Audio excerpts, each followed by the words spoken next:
How's it going, everybody? Welcome to this video. As you can see from the timecode, this is going to be a lot longer of a video. There's going to be no cutting in this video, which I'm kind of nervous and kind of excited about because I'm not that interesting of a person, but apparently I talk to myself a lot whenever I'm editing, and I just wanted to capture some of that.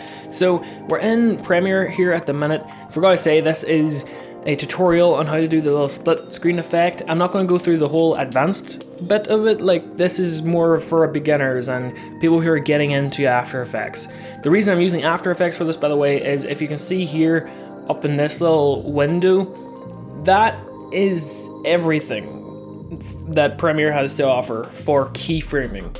And a lot of this is keyframing, and that's not visual enough for me. Whereas in After Effects, if I go on here, just move that out of the way, this whole timeline is basically what the other window is, and it's just better for me as a person. I just found it a lot clearer and easier and more coherent to understand. I'm nervous, if you can't tell, because I'm not interesting at all.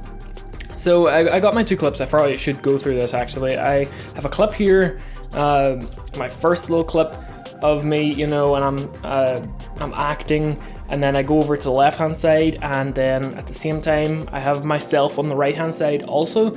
So they're just layered together. So I highlight the two of them, replaced with After Effects composition. I know I said that there wasn't going to be any cuts in this, but I had to cut there now as Premiere Pro crashed and all that shit, and that's not interesting. That the purpose of this is to be a little bit raw, and I think just the program's crashing is just annoying. It's not interesting in any way. So here we go. Important parts of this to grasp, I guess, is try not to use natural lighting. I wasn't. Try to have lines in the background. Those two things alone will really help. Also, if you're talking to yourself, try and have something to look at that's right around your eye level, so it doesn't look weird, so it doesn't like look as though you're like looking down at your own chest. You get what I mean, just to make it look more realistic and actually feasible. I want the reason I'm putting so much work into this one is because I want people to sort of think, wait, does he have a twin? Is that like a brother or something? I don't. I've only got sisters. I'm the youngest. I'm a guy, if you probably couldn't tell. So I'm going to come to this clip on the top, and I decided I'm going to use this one as, you know, the cutty clip. You know, you'll see what I mean. I'm going to only put masking on this clip rather than this one, because this version of me walks through the frame, and that will be a pain in the ass to do, whereas the other one walks across half of the frame. That's right around this point. There we go.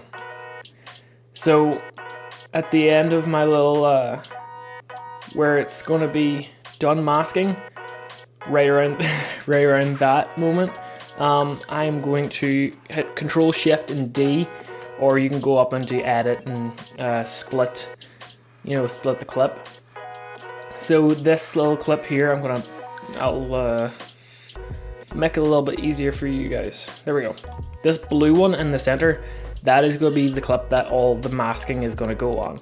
It's masking is definitely something that takes patience, but once you find out like ways of doing it more efficiently, and like if you've got a tablet, I don't want to do it with a tablet today because a lot of you mightn't have them, but you know, it's just easier on your wrist whenever you're doing it with a tablet. So I'm going to start my clip. I'm going to figure out right where I threw the ball. Well, I threw the ball, my sister threw the ball, and right when here. Okay, right, when am I in? Okay, so I'm right there. So we've run into an issue already. Where I want the mask to be, by the way, up here, this little pen tool, if you click on it, you can draw your mask.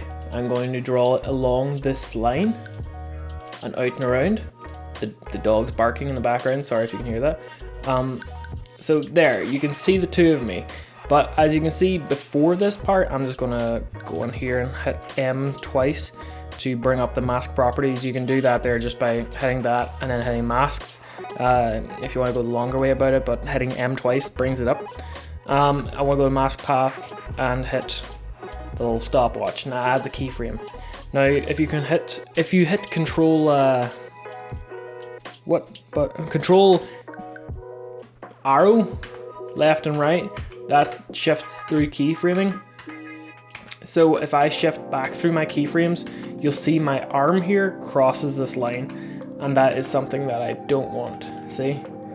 My hand's like cut off here. So I'm gonna have to mold this to my own body so that it looks as though this hand is going behind me. But that's it. That is pretty much how you do that.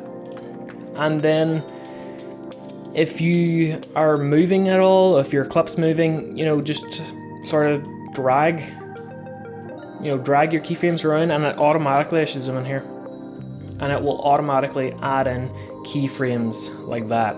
And step back, you can see the keyframe, this little line's moving, which is interesting. So yeah, that's keyframing. That's how you mask yourself. A couple of things that you probably want to do though for yours is hit feather. Feather just sort of makes the transition between the two a lot smoother. It makes it look so much nicer. So you can tell there's something funky around here, but if you increase the feather, then it sort of goes away. Although there is a little bit of funkiness here, I'm probably going to take it up by this line actually, because the other way wasn't working. Let's see. Oops. Hit G again, or go up to the pen tool, which doesn't seem to be happening. I don't know why it does this. There we go. I just solved that by holding shift and clicking. Add another little keyframe right here. And yeah, by going by lines, it sort of just makes it so much more hidden. It hides your cut a lot better than just doing it. So I probably should have mentioned another really important part is try not to have your camera move at all. Like literally, I hit stop and ran and like just pulled off my jumper, put my hat on, went over to the right hand side of the screen. Sorry, I was staged left, and just didn't touch the camera. Just try not to touch it, try not to bump it or anything. Otherwise, like your lines and all will mess up, and you'll have to do the whole thing over again. I did this during the daytime as well, so I put my blind down to add soft lighting like I have right now. I'm not using any lights for this. Thing about that was I needed to record it as fast as possible because the light was changing constantly, so it might look a little funky in places, but I'm going to work on, you know, as I already said there, like my arm and everything crosses over the line and it makes it look a little weird. So I'm going to have to keyframe around myself, and especially for this part at the end, which this was the big part for me because I've never went into this amount of detail with just recreational stuff. I've done this for jobs before where I've had text and a client, actress or something, walks past the text, or the text is tracked onto the ground and they walk over it. You know, just masking like that. So for that part, if any of you are interested, I'm going to be masking out around my head and everything, and then putting myself behind that. So that's why I have this clip itself as a masked layer. So yeah, it's interesting. I hope you enjoy, and yeah, tell me if you like this video. I'm not sure on it. I just figured I might as well just create a slower paced tutorial. I don't know. I hope you enjoyed it. I actually had a fun time making it. It's weird not doing cuts. It sort of forces you to be interesting and try to be more advanced with your speaking because dead air is a thing. and I don't like dead air. So I'm gonna leave this one here. Thank you so much for watching. I hope you did enjoy, and if you did, hit that subscribe button, click the notification bell to be notified when I next upload. And I'll see you next week. Actually, next week. Bye. Go create.